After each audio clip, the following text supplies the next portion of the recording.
Assalamualaikum semuanya. Apa kabar kalian? Semoga dalam keadaan sehat dan dilancarkan rezekinya oleh Allah. Amin ya robbal alamin. Kisah Abu Nawas kali ini berawal dari Baginda Raja yang memiliki seorang menteri kepercayaan dan senantiasa mendampinginya. Menteri itu bernama Abu Jahal.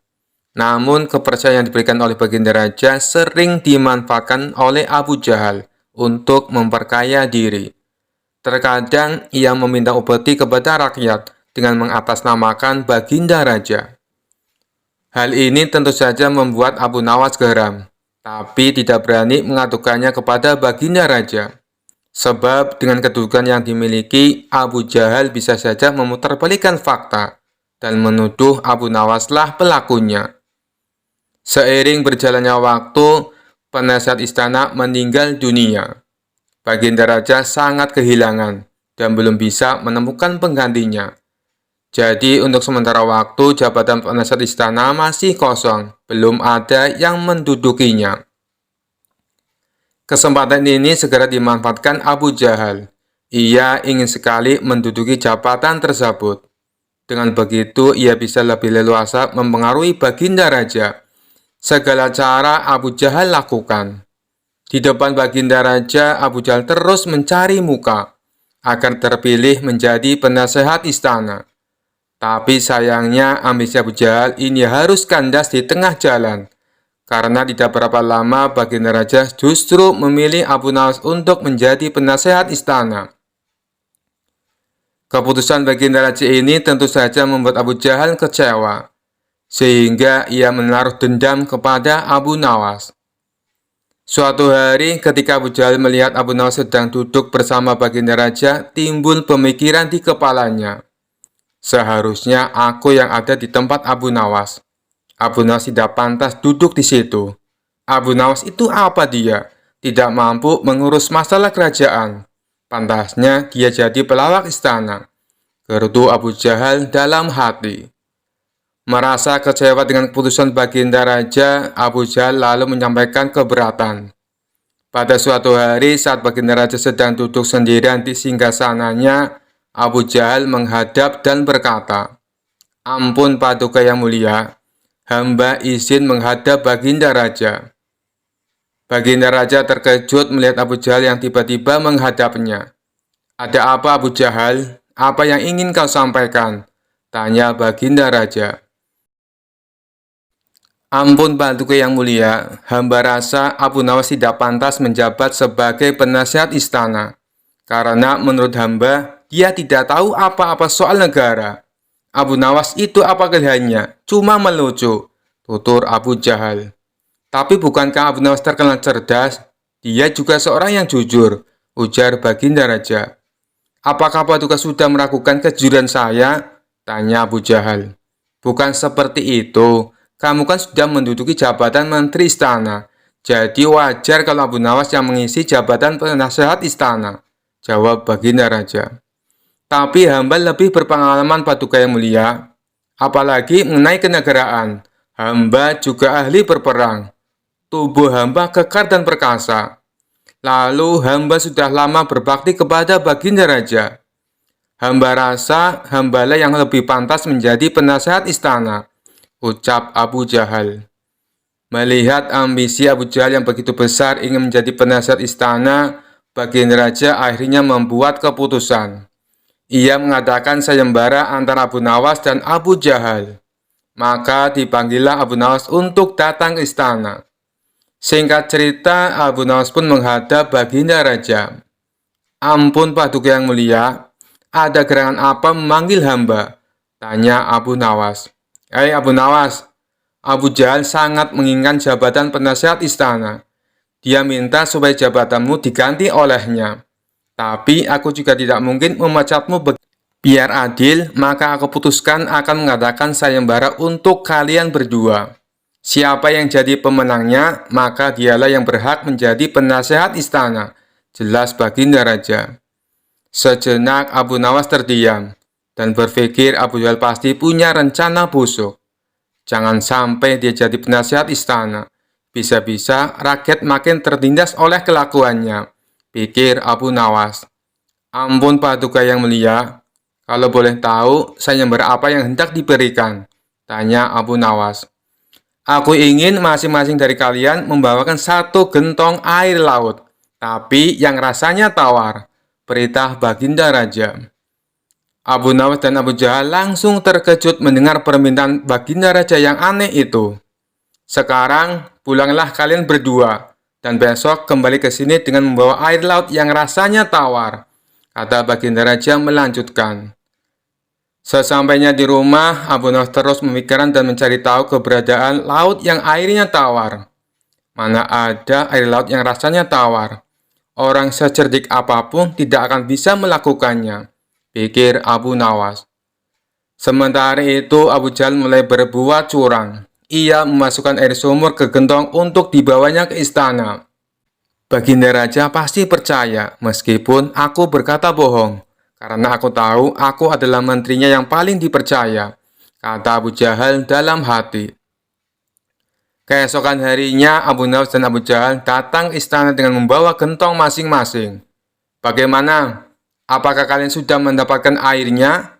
Tanya Baginda Raja. Sudah Paduka yang mulia, jawab Abu Jahal dan Abu Nawas serempak. Kemudian Abu Jahal maju lebih dulu menyerahkan gentongnya. Ini Paduka, air laut permintaan Paduka, ucap Abu Jahal. Baginda Raja lalu mencicipi air yang dibawa Abu Jahal. Bagus Abu Jahal, air ini rasanya tawar. Tapi benarkah ini berasal dari laut? Tanya Baginda Raja. Benar sekali Paduka, hamba sengaja mengambilnya dari laut yang tidak diketahui oleh banyak orang. Jawab Abu Jahal penuh percaya diri. Sekarang tibalah giliran Abu Nawas menyerahkan gentong miliknya.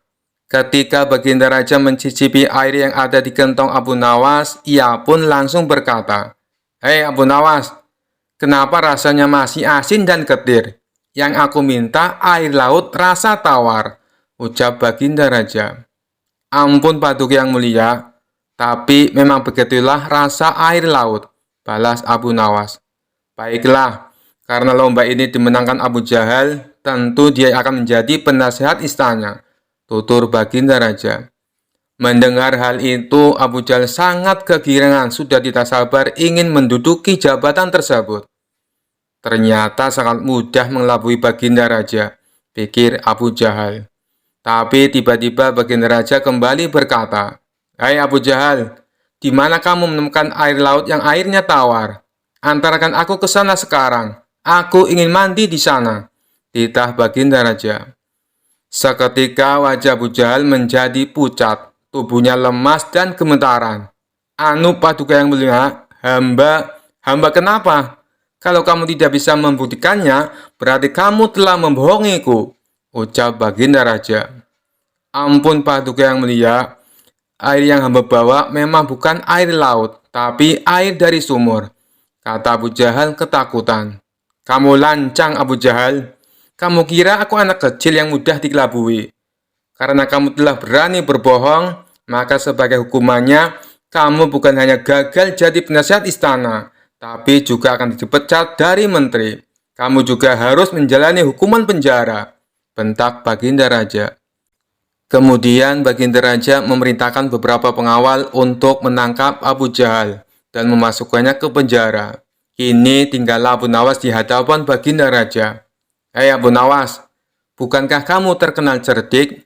Bisa saja kamu membohongiku, dan dengan kecerdikanmu itu kamu tentu bisa menutupi kebohonganmu.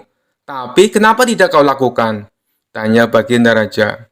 Ampun Paduka yang mulia, hamba memang cerdik, tapi hamba bukan pembohong. Secerdik apapun manusia, tidak akan ada yang bisa mengubah rasa air laut menjadi tawar, terang Abu Nawas. Kamu memang benar Abu Nawas, itulah orang yang saya cari untuk menduduki jabatan sebagai penasihat istana, cerdik dan jujur, kata Baginda Raja tersenyum puas. Kisah selanjutnya.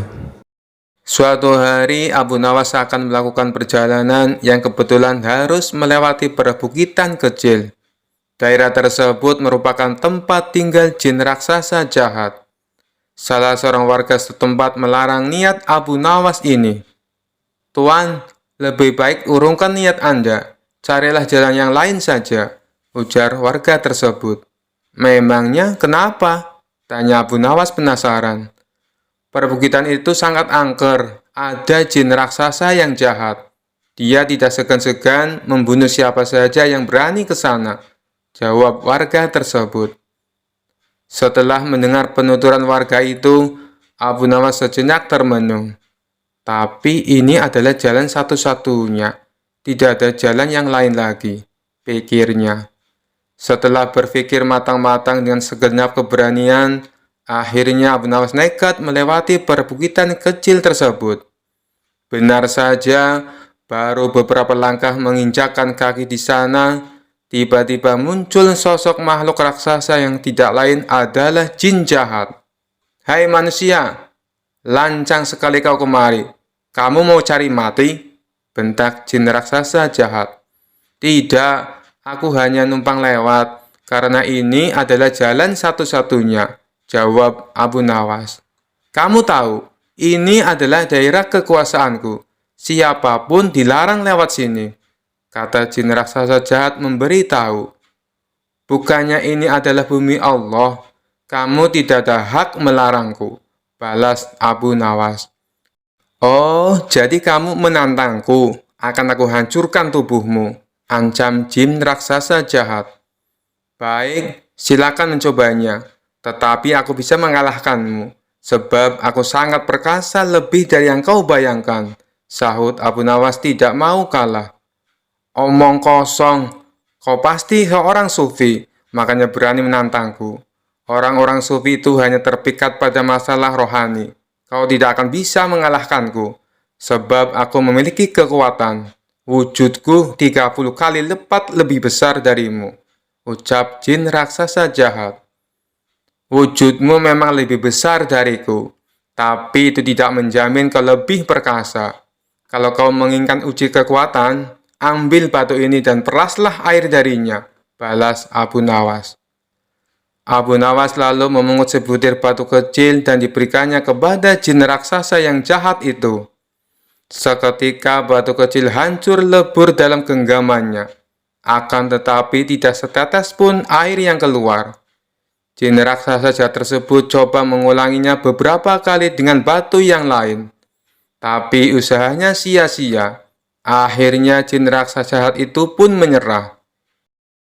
"Ini mustahil, tidak mungkin ada air di dalam batu.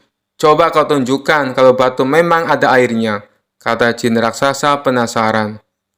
Dalam keremang-remangan, Abu Nawas mengambil sebuah batu kecil yang lapuk. Bersamaan dengan itu, tanpa sepengetahuan jin raksasa, Abu Nawas juga mengambil sebutir telur dari kantong bajunya. Lantas merupakan batu kecil menggunakan genggaman tangannya. Seketika cairan telur langsung menetes keluar.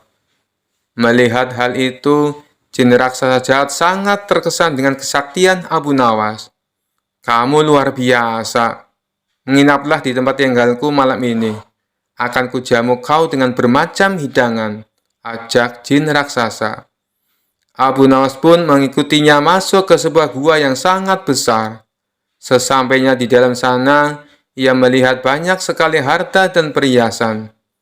"Dari mana semua harta ini?" tanya Abu Nawas. Jin raksasa jahat memberitahu semua harta dan perhiasan tersebut adalah milik para kabilah yang tersesat dan sudah dibunuh.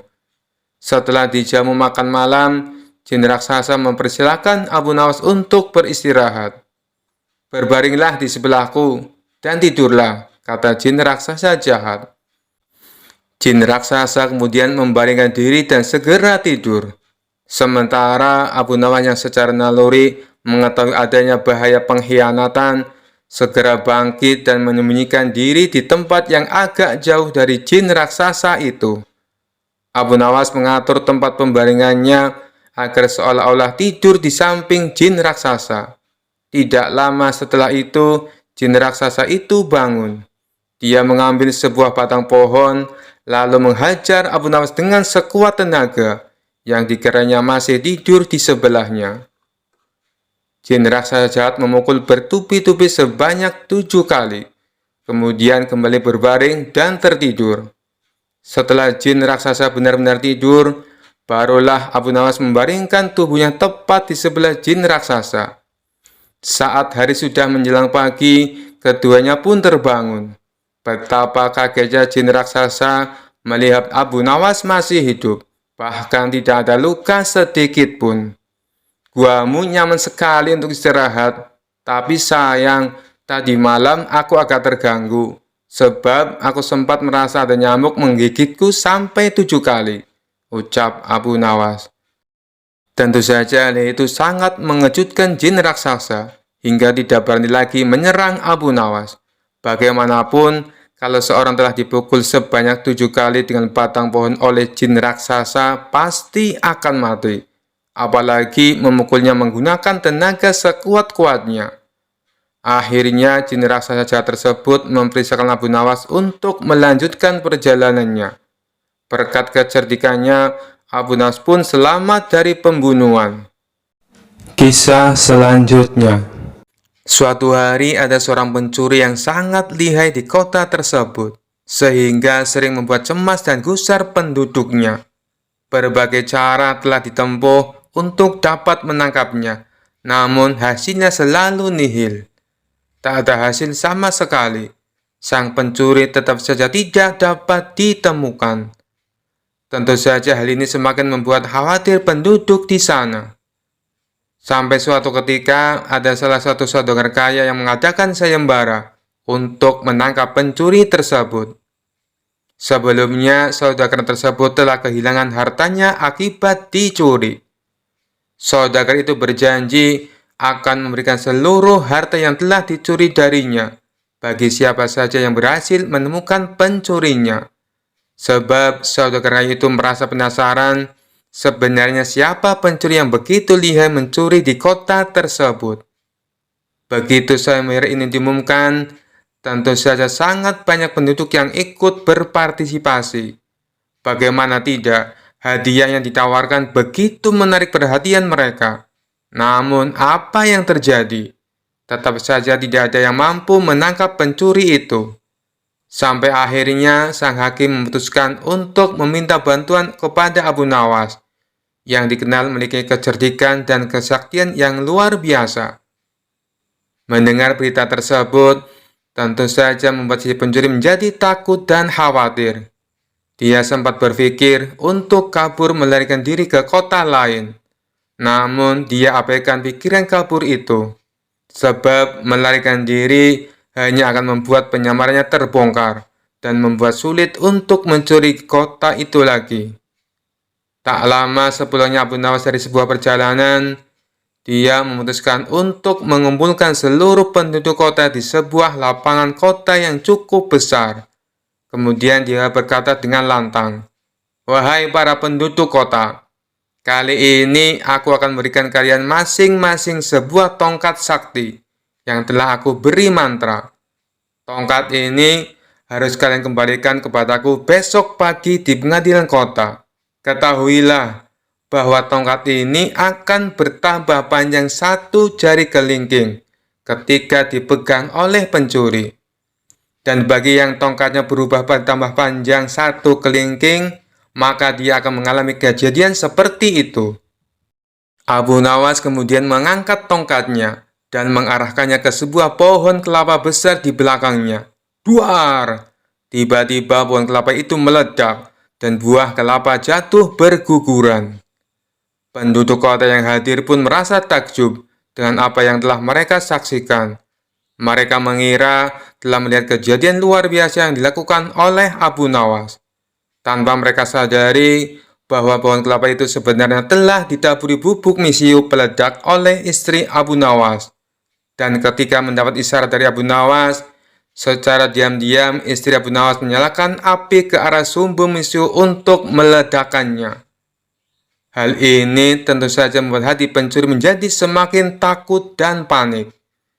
Dia terus saja mencurahkan pikirannya agar bisa lolos dari pengujian besok hari. Sampai akhirnya, sebelum tidur dia menemukan cara yang jitu. Dia berpikir bagaimana caranya agar tongkat itu tidak bertambah panjang ketika dia pegang besok hari. Dia memutuskan untuk memotong tongkatnya sepanjang 1 jari kelingking, agar ketika esok hari tongkat tersebut bertambah panjang, akan tetap sama ukurannya dengan tongkat yang lain. Dengan demikian, si pencuri dapat bernafas dengan lega, sebab dia berpikir telah menemukan cara tepat untuk mengelabui Abu Nawas. Pada pagi harinya, satu persatu penduduk menyerahkan tongkat mereka untuk diperiksa panjangnya oleh Abu Nawas. Tentu saja itu bukan menjadi masalah besar lagi, pikir si pencuri. Dengan tenang dia menyerahkan tongkatnya kepada Abu Nawas. Kemudian setelah menyerahkannya, dengan percaya diri dan senyum yang mengembang di wajahnya, dia pun pergi.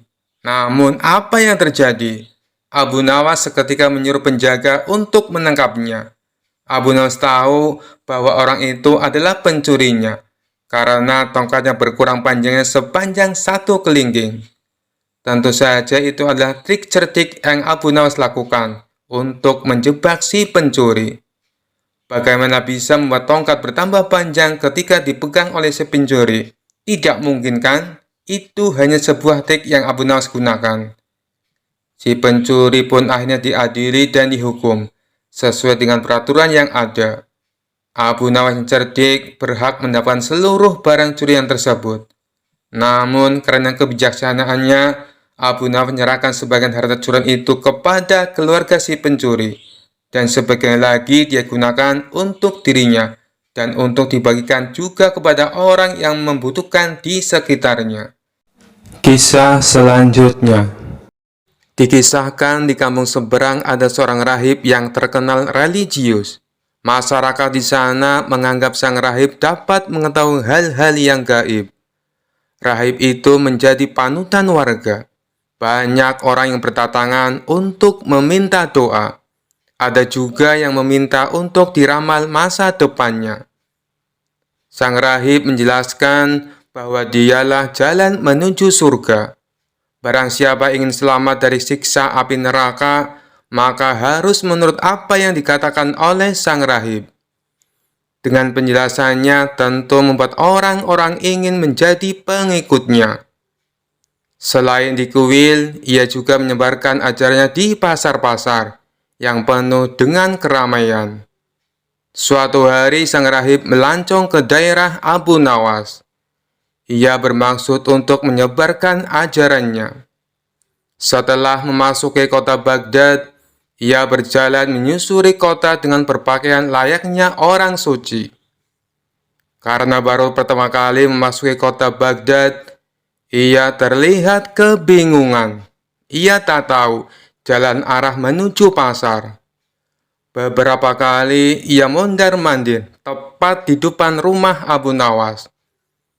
Abu Nawas yang kebetulan sedang duduk di depan rumahnya terus memperhatikannya hingga dirinya curiga terhadap sang rahib itu. Gerak-geriknya sangat mencurigakan, tapi sepertinya dia bukan maling.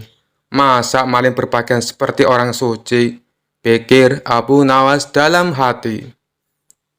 Karena penasaran, Abu Nawas pun bertanya pada si rahib, "Wahai tuan, sepertinya Anda bukan orang sini. Siapa Anda?" tanya Abu Nawas. "Anda benar. Saya memang bukan orang sini. Saya adalah seorang rahib," jawab orang tersebut. "Rahib? Apa itu rahib?" tanya Abu Nawas kembali. "Rahib itu adalah orang yang membimbing manusia menuju jalan ke surga," kata sang rahib menjelaskan. "Oh, begitu ya. Tapi dari tadi saya perhatikan Anda terlihat sedang kebingungan. Sudah beberapa kali Anda mondar-mandir tepat di depan rumah saya. Memangnya Anda mau kemana?" tanya Abu Nawas. "Saya mau berdakwah di pasar, tapi saya tidak tahu kemana jalan arah menuju pasar," jawab sang rahib. Mendengar jawaban tersebut, spontan Abu Nawas pun tertawa. Hal ini membuat sang rahib menjadi emosi. Ia merasa harga dirinya direndahkan. "Kenapa kamu tertawa? Kamu mengejek saya, bentak sang rahib. Bukan begitu, Tuan. Anda jangan salah paham. Balas Abu Nawas mencoba menenangkan. Lalu, kenapa kamu menertawi saya? Tanya sang rahib bertambah emosi. Begini, Tuan. Saya cuma tidak habis pikir. Anda kan mengaku sebagai rahib.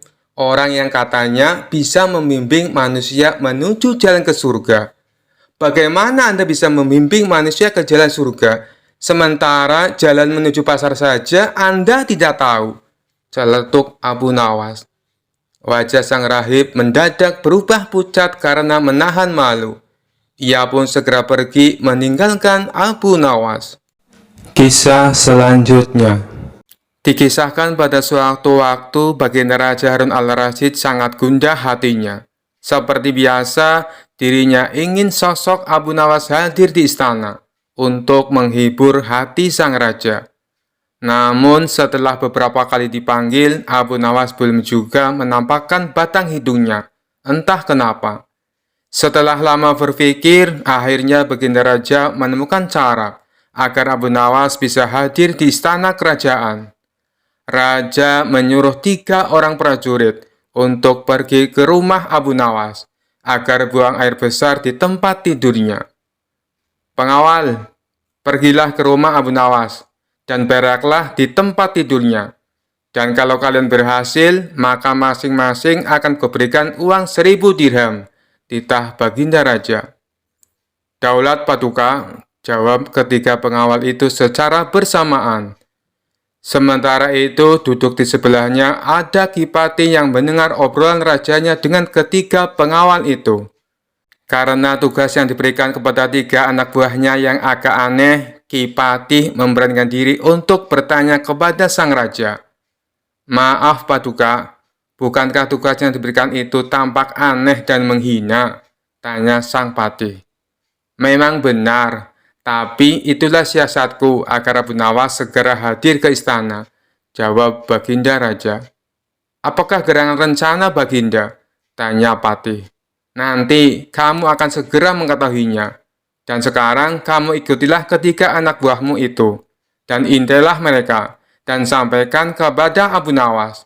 Bila dia berhasil menggagalkan tugas pengawalnya, maka Abu Nawas akan aku beri uang 3000 dirham. Dan sekaligus ia boleh memukul utusanku itu, titah Baginda Raja. Utusan tiba di rumah Abu Nawas. Dengan perasaan yang masih bingung, sang patih segera melaksanakan perintah raja. Dia segera berkemas dan menuju ke rumah Abu Nawas. Tidak berapa lama kemudian, utusan Baginda Raja sudah tiba di depan pintu rumah Abu Nawas. Kami diutus oleh Baginda Raja untuk buang air besar di tempat tidurmu. Karena ini perintah raja, kamu tidak boleh menolak, kata salah satu utusan itu. Saya sama sekali tidak keberatan. Silakan saja kalau kalian mampu melaksanakan perintah raja, jawab Abu Nawas dengan santainya. Betul? Tanya utusan raja. Iya, silakan saja, sahut Abu Nawas. Abu Nawas mengawasi orang-orang itu beranjak ke tempat tidurnya dengan geram. Berak di tempat tidurku, betul-betul kelewatan, gumam Abu Nawas dalam hati. Abu Nawas memutar otaknya bagaimana caranya agar para utusan itu mengurungkan niatnya. Setelah berpikir beberapa saat, Abu Nawas akhirnya menemukan cara untuk menggagalkan tugas para utusan itu. Pada saat para utusan itu hendak bersiap-siap buang air besar, mendadak Abu Nawas berkata dari balik jendela kamar, "Hai para utusan raja, ada yang lupa saya sampaikan kepada kalian," kata Abu Nawas. "Apa itu?" tanya salah satu utusan raja. "Saya ingatkan, supaya kalian jangan melebihi perintah Baginda Raja.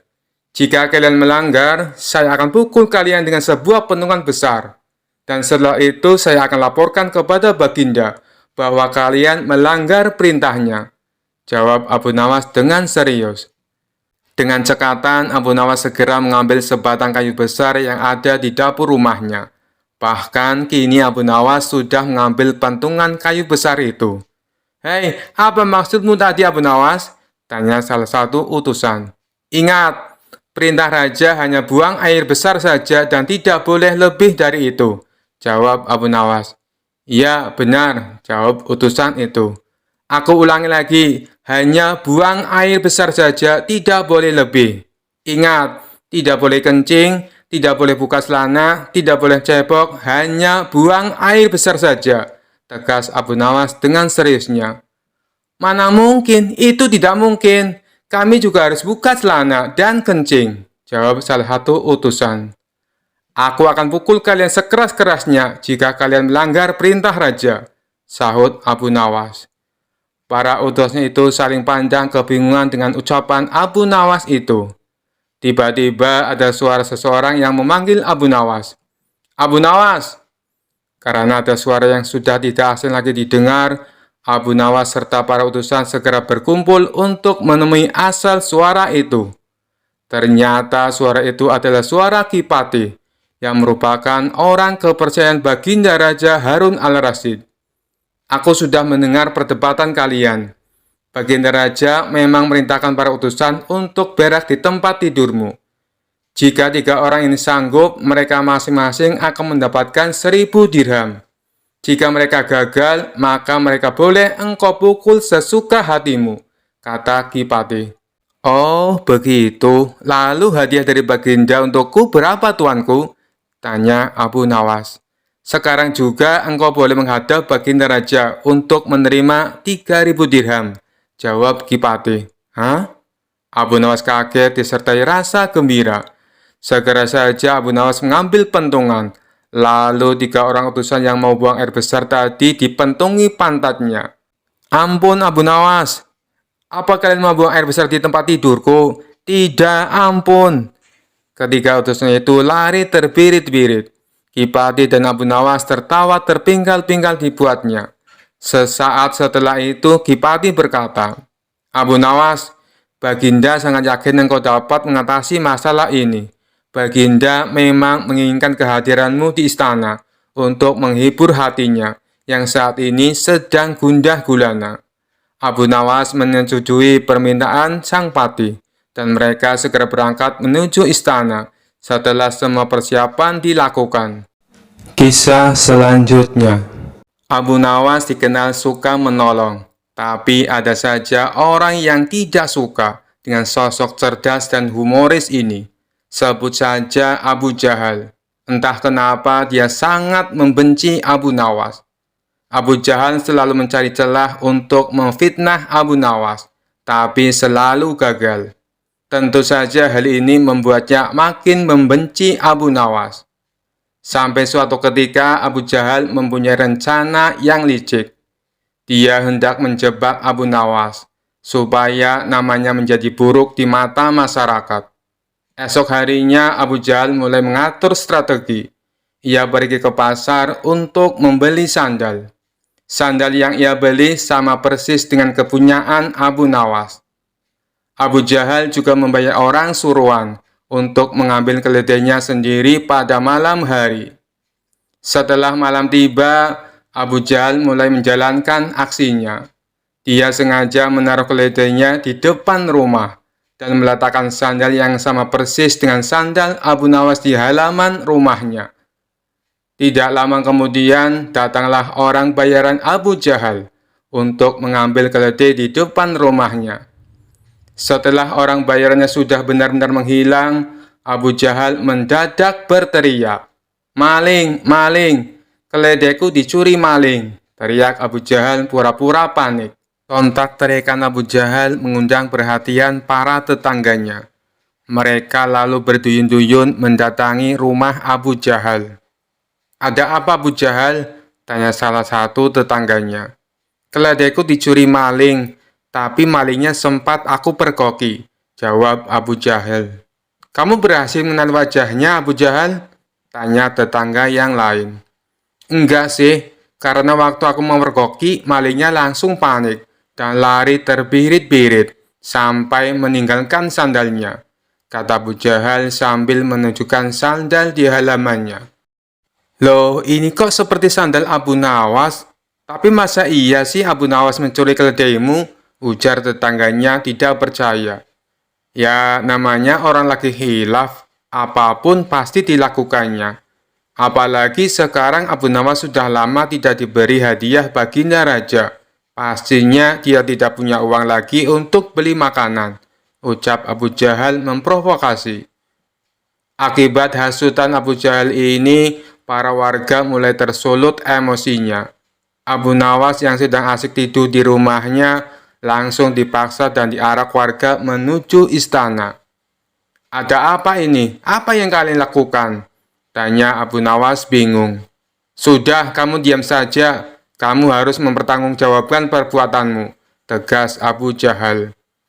Dalam hati Abu Jahal berkata, kali ini aku berhasil menjabakmu Abu Nawas. Ia pun tersenyum jahat kepada Abu Nawas. Setibanya di istana, baginda raja kaget. Ada rombongan warga datang. Terlebih lagi di situ ada Abu Nawas dengan kondisi tangan terikat. Ada apa ini? Kenapa malam-malam datang kemari? Tanya baginda raja. Ampun paduka yang mulia, hamba mau melaporkan. Keledai hamba dicuri Abu Nawas. Jawab Abu Jahal. Abu Nawas yang mendengar pengaduan Abu Jahal hanya terdiam. Ia menunggu saat yang tepat untuk membongkar kedok Abu Jahal. Memangnya kamu punya buktinya, Abu Jahal? Apakah keledaimu ada di rumah Abu Nawas? Tanya baginda raja. Keledainya memang tidak ada di rumah Abu Nawas. Bisa saja dia menaruhnya di tempat lain, paduka yang mulia. Tapi saya punya bukti yang lain, ucapnya. Coba tunjukkan bukti yang kamu punya, Abu Jahal, perintah baginda raja. Ia lalu menunjukkan sandal yang mirip dengan milik Abu Nawas. Ini buktinya paduka yang mulia. Waktu hamba memergoki, Abu Nawas lari terbirit-birit sampai meninggalkan sandalnya di halaman rumah hamba, tutur Abu Jahal. Apa benar itu sandal kamu, Abu Nawas? Tanya baginda raja kepada Abu Nawas. Bukan baginda raja, tapi sandal itu memang mirip dengan sandal hamba, jawab Abu Nawas. Kamu jangan mencoba mengelak, Abu Nawas. Jelas-jelas itu sandalmu, bentak Abu Jahal. Sudah, berikan sandal itu kepadaku, pinta baginda raja kepada Abu Jahal. Setelah Abu Jahal memberikan sandal tersebut, baginda raja lalu memanggil Abu Nawas. Abu Nawas, kemarilah. Coba pakai sandal ini, perintah baginda raja. Setelah dicoba, sandal yang dibawa Abu Jahal tidak muat di kaki Abu Nawas. Melihat hal itu, Abu Jahal mulai belingsatan. Mukanya pucat dan keringat dingin mulai keluar dari tubuhnya. Ini jelas-jelas bukan sandal Abu Nawas. Kamu jangan menuduh orang sembarangan. Atau jangan-jangan kamu ingin memfitnah Abu Nawas, bentak baginda raja geram kepada Abu Jahal. Dengan mulut terbata-bata, Abu Jahal menjawab, maaf paduka yang mulia, hamba kira itu sandalnya Abu Nawas. Ternyata Abu Jahal salah perhitungan saat membeli sandal yang mirip dengan sandal Abu Nawas. Abu Jahal tidak mencocokkan dengan ukuran kaki Abu Nawas. Di saat Abu Jahal mulai terbongkar rencana busuknya, Abu Nawas langsung melancarkan aksinya. Begini paduka yang mulia, sebenarnya Abu Jahal sudah berulang kali mencoba berbuat jahat, tapi rencananya selalu bisa hamba gagalkan, ungkap Abu Nawas. Perkataan Abu Nawas ini juga dibenarkan oleh para warga. Benar baginda, benar apa yang dikatakan Abu Nawas.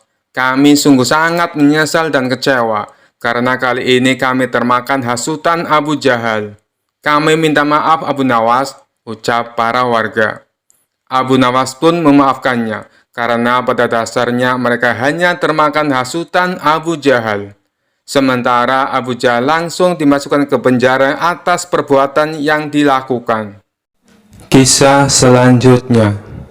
Dikisahkan seorang ahli yoga dan pendeta bersekongkol untuk mengerjai dan menggoyahkan iman Abu Nawas. Di suatu hari mereka berangkat menuju rumah Abu Nawas. Setibanya di sana, mereka melihat Abu Nawas sedang melakukan sholat duha. Mereka kemudian menunggunya dan dipersilakan masuk oleh istri Abu Nawas. Sesudah melakukan sholat, Abu Nawas menyambut mereka. Abu Nawas dan para tamunya berbincang-bincang sejenak. Kedatangan kami ke sini sebenarnya ingin mengajak engkau melakukan pengembaraan suci. Kalau engkau tidak keberatan, bergabunglah bersama kami, ajak ahli yoga. Wah, dengan senang hati, kapan waktunya? Tanya Abu Nawas polos. Besok pagi, kata si pendeta. Baiklah kalau begitu, kita bertemu besok pagi, kata Abu Nawas menyanggupi. Keesokan harinya mereka berangkat bersama.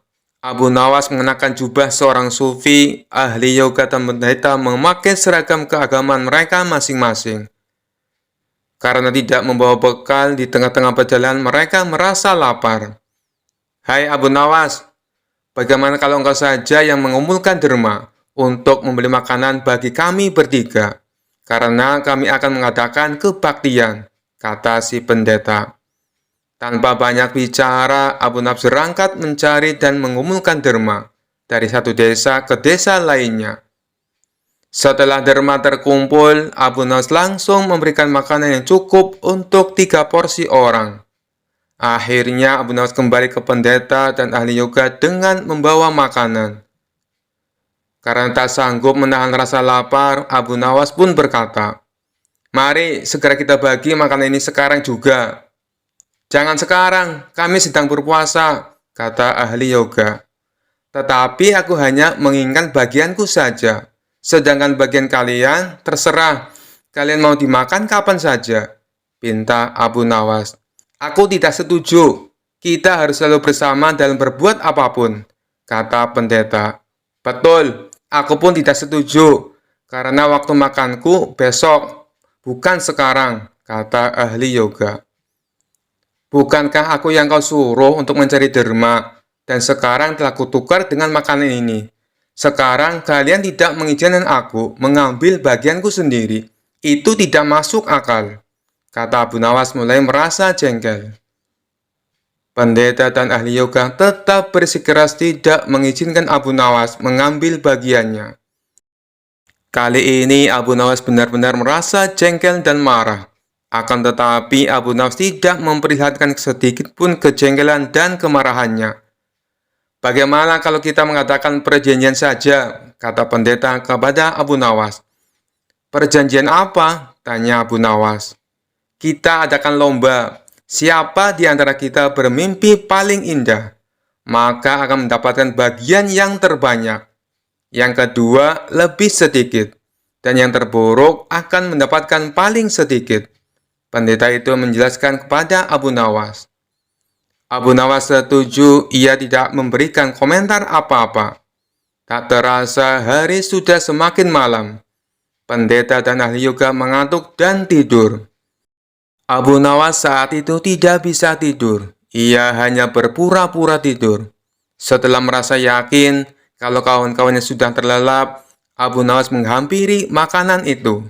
Tanpa berpikir 2 kali, Abu Nawas langsung memakan habis makanan itu hingga tidak tersisa sedikit pun. Setelah merasa kenyang, Abu Nawas baru bisa tidur. Esok pagi harinya, mereka bangun secara bersamaan. Ahli yoga dengan wajah berseri-seri bercerita, "Tadi malam aku bermimpi memasuki sebuah taman yang mirip sekali dengan surga. Merasakan kenikmatan yang belum pernah kurasakan sebelumnya dalam hidup ini." Pendeta mengatakan bahwa mimpi ahli yoga benar-benar menakjubkan. Lalu giliran pendeta menceritakan mimpinya. "Semalam aku seolah-olah menembus ruang dan waktu. Dan ternyata memang benar. Aku secara tidak sengaja berhasil menyusup ke masa silam, di mana pendiri agamaku masih hidup. Aku bertemu dengan beliau. Dan yang paling membahagiakan, aku diberkatinya." Ahli yoga juga memuji kehebatan mimpi pendeta. Namun Abu Nawas hanya diam. Ia tampaknya memang tidak tertarik sedikit pun. Karena Abu Nawas belum juga menceritakan mimpinya, pendeta dan ahli yoga mulai tidak sabar untuk menanyakan mimpi Abu Nawas. Lalu Abu Nawas pun mulai bercerita. Kalian tentu tahu siapa Nabi Khidir alaihissalam. Beliau adalah seorang maha guru para sufi. Tadi malam aku bermimpi berbincang-bincang dengan beliau. Beliau bertanya, apakah aku berpuasa atau tidak? Aku katakan, aku berpuasa, karena aku memang tidak makan sejak dini hari. Kemudian beliau menyuruhku segera berbuka, karena hari sudah malam. Tentu saja aku tidak berani mengabaikan perintah beliau. Aku segera bangun dari tidur dan langsung menghabiskan makanan itu. Jelas Abu Nawas tanpa ada perasaan bersalah sedikit pun. Sambil menahan rasa lapar yang menyayat perut, pendeta dan ahli yoga itu hanya bisa saling berpandangan satu sama lainnya. Kejengkelan Abu Nawas akhirnya terobati. Kini mereka sadar bahwa tidak ada gunanya coba-coba mempermainkan Abu Nawas. Pasti hanya akan mendapatkan celaka sendiri. Kisah selanjutnya. Dikisahkan Baginda Raja baru saja melantik hakim baru istana. Hakim tersebut terkenal jujur dan baik hati. Baginda Raja menyukai hakim baru itu karena gemar berburu di hutan seperti dirinya. Di sela-sela waktu santai, Baginda Raja memanggil hakim baru tersebut untuk menghadapnya. "Bagaimana pekerjaanmu? Apakah ada kasus yang sulit diselesaikan?" tanya Baginda Raja. "Alhamdulillah, Paduka. Semua pekerjaan masih bisa hamba atasi," jawab hakim tersebut. "Bagus, awas, jangan main-main dengan jabatanmu. Kalau kamu sampai ketahuan menerima sogokan, aku bukan hanya akan memecatmu, tapi juga akan menghukummu," ancam Baginda Raja. "Jangan khawatir, Paduka. Hamba ini bukan tipe orang yang suka disogok. Hamba justru sangat membenci perbuatan itu. Hamba ini sudah kaya, Paduka. Buat apa menerima sogokan? Bukankah Paduka tahu sendiri, gaji sebagai hakim sepenuhnya hamba sumbangkan untuk fakir miskin," ujar hakim baru itu. "Baiklah, aku percaya. Oh iya, aku dengar kau gemar berburu di hutan. Bagaimana kalau besok kita berburu bersama-sama?" ajak Baginda Raja. "Dengan senang hati, wahai Paduka yang mulia. Hamba terima ajakan Paduka," balas hakim baru. "Baiklah, besok kita berangkat. Tapi aku akan mengajak serta Abu Nawas," timpal Baginda Raja. Abu Nawas yang saat itu sedang cekcok dengan istrinya langsung menerima ajakan Baginda Raja. Dengan begitu ia bisa menghindari kemarahan sang istri. Singkat cerita, Abu Nawas, hakim baru tersebut, dan Baginda Raja pergi meninggalkan istana. Ketiganya memulai perjalanan menuju hutan. "Abu Nawas, apa kamu punya saran? Hutan mana yang akan kita tuju?" tanya Baginda Raja. "Ada, Paduka, hutan di seberang lautan. Di sana banyak hewan kijang. Tapi hutan tersebut terkenal angker, Paduka," jawab Abu Nawas.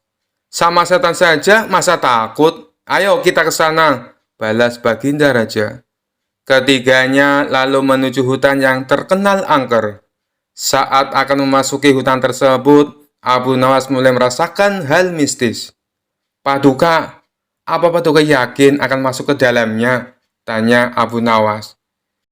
Tidak berapa lama, tampak seekor kijang muncul di hadapan mereka. Baginda Raja dan hakim istana langsung mencabut anak panah dan membidiknya.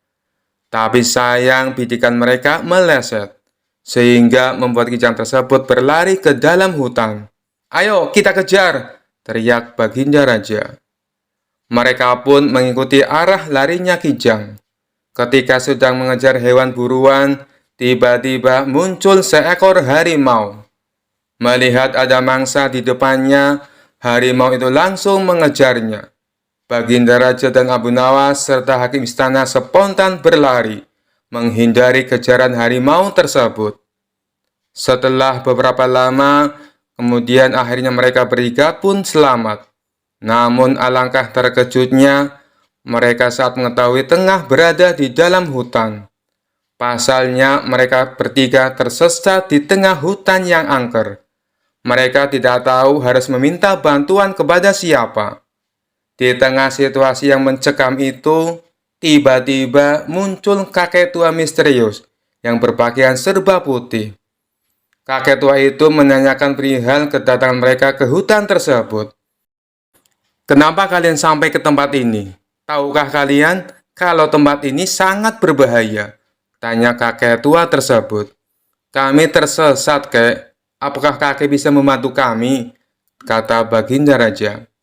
"Aku bisa membantu kalian, tapi masing-masing dari kalian hanya dibatasi satu permintaan," balas kakek tua. Kemudian Baginda Raja mengungkapkan keinginannya. "Begini, kek. Aku ingin pulang ke istana. Aku ini adalah raja. Aku tidak ingin kehilangan istanaku," pinta Baginda Raja. "Baiklah, keinginanmu aku kabulkan," jawab kakek tua. Seketika Baginda Raja langsung menghilang, dan dalam sekejap ia sudah berada di istananya, duduk di sanggasana bersama sang permaisuri. "Syukurlah, akhirnya aku bisa kembali berada di sini," ucap Baginda Raja. "Sekarang giliranmu, apa permintaanmu?" tanya kakek tua kepada hakim istana. "Aku adalah hakim istana yang kaya raya. Aku ingin pulang ke rumahku yang megah.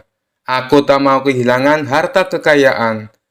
Aku ingin secepatnya berkumpul dengan istri dan anak-anakku," pinta hakim baru tersebut. "Baiklah, keinginanmu aku kabulkan," jawab si kakek tua. Seketika hakim istana langsung menghilang dan berada di rumah megahnya, berkumpul dengan istri dan anak-anaknya. Kini tinggallah Abu Nawas seorang diri di dalam hutan. "Sekarang giliranmu, apa permintaanmu?" tanya kakek tua kepada Abu Nawas.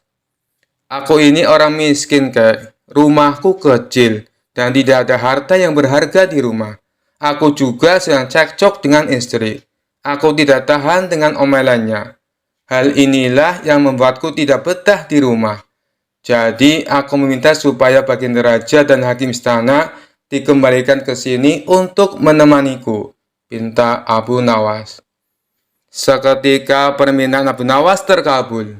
Baginda Raja dan hakim istana tiba-tiba kembali berada di sampingnya. Hakim istana dan Baginda Raja terkejut dengan kejadian ini. "Kenapa kami kembali berada di sini?" tanya Baginda Raja dan hakim istana.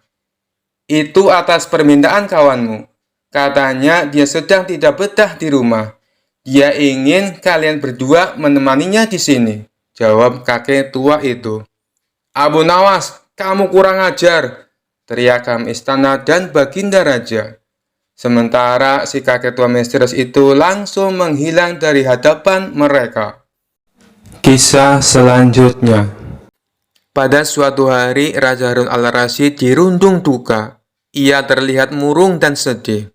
Hal itu dikarenakan putra Raja Harun al-Rasyid sedang sakit dan tak berdaya.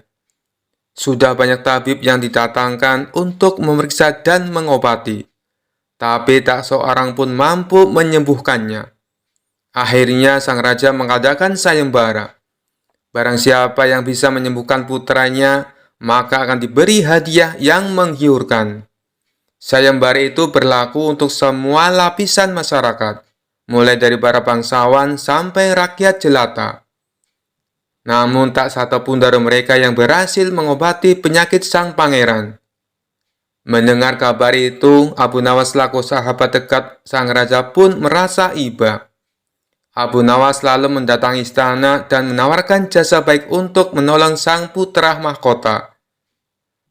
Ternyata di dalam istana sudah banyak tabib yang berkumpul untuk mencoba mengobati sang pangeran. Melihat kehadiran Abu Nawas, sang raja menyambutnya dengan hangat. "Dari mana saja, hai Abu Nawas? Sudah lama aku menantikan kedatanganmu," ucap sang raja. "Maafkan saya, Paduka yang mulia. Hamba belakangan ini sedang disibukkan oleh pekerjaan. Saya mendengar kabar bahwa sang pangeran sedang sakit keras. Kalau Paduka mengizinkan, saya ingin menemui sang pangeran," pinta Abu Nawas. Sang raja kemudian mengantar Abu Nawas masuk ke dalam kamar sang pangeran. Para tabib yang berkumpul di istana heran dengan Abu Nawas. Bagaimana mungkin Abu Nawas bisa mengobati sang pangeran tanpa membawa ramuan obat-obatan?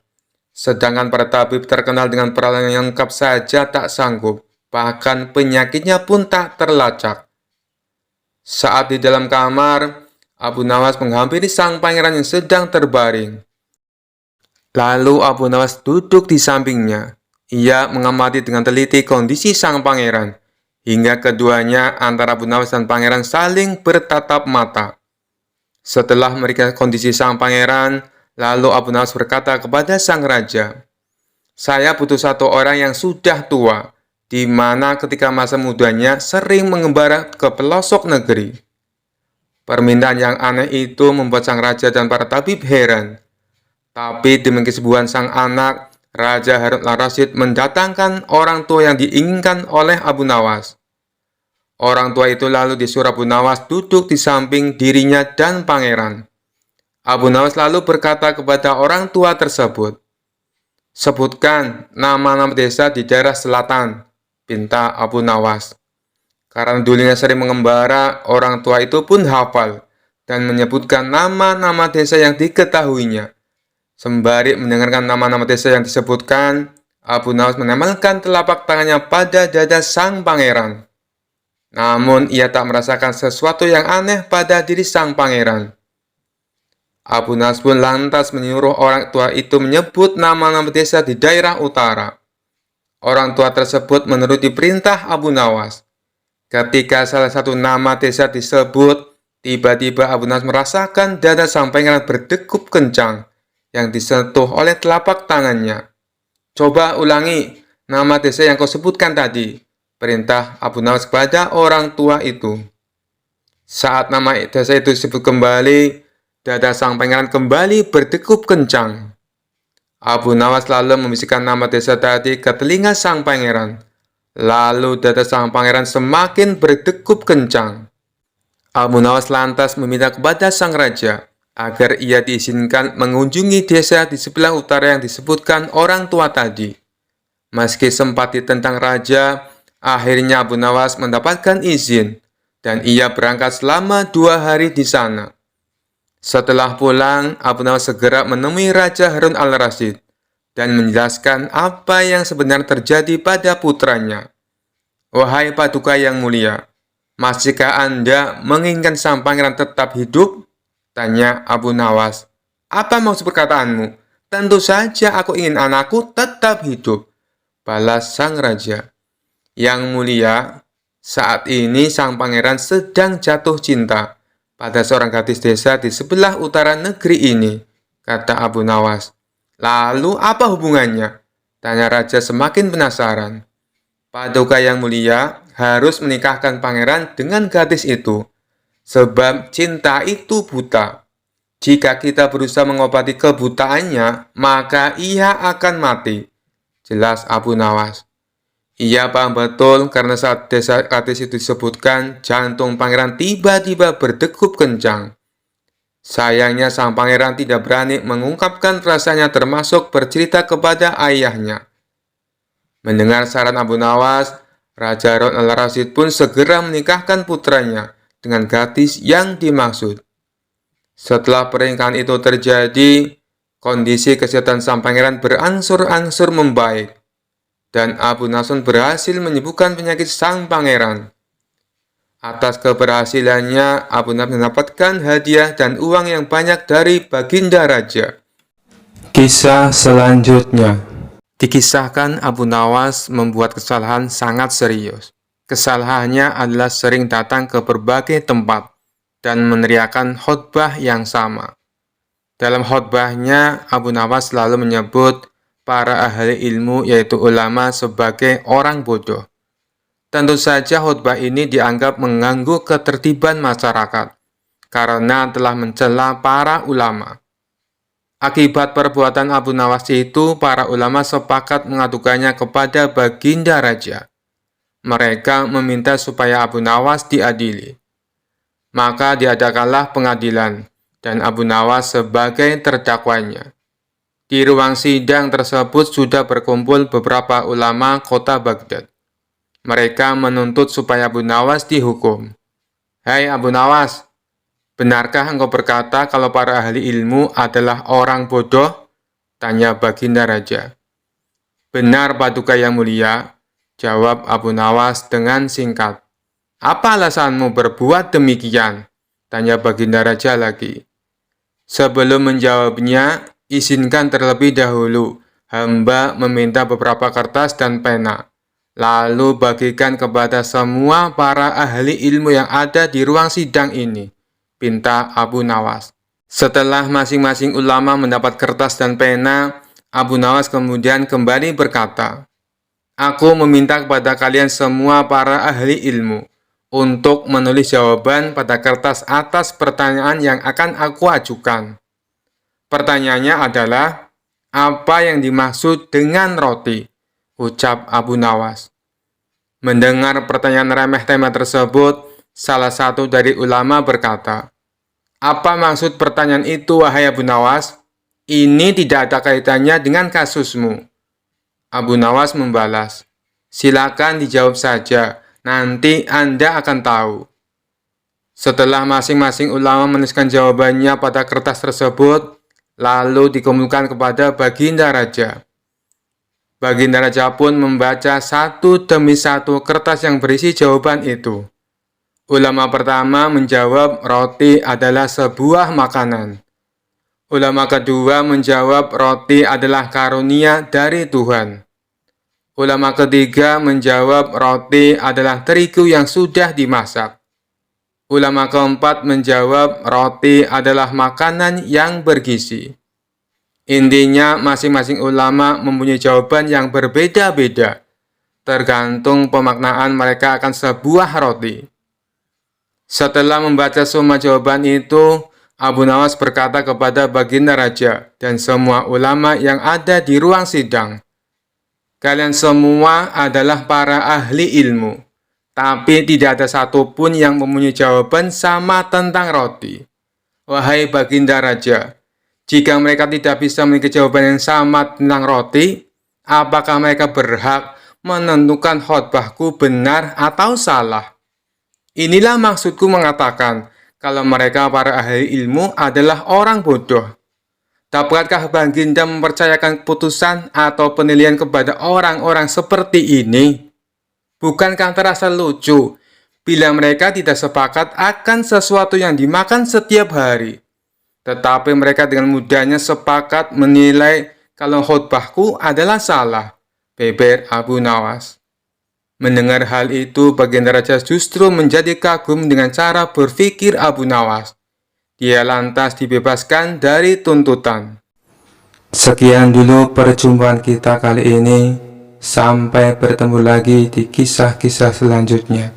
Terima kasih yang sudah subscribe dan setia menonton channel ini. Wassalamualaikum warahmatullahi wabarakatuh.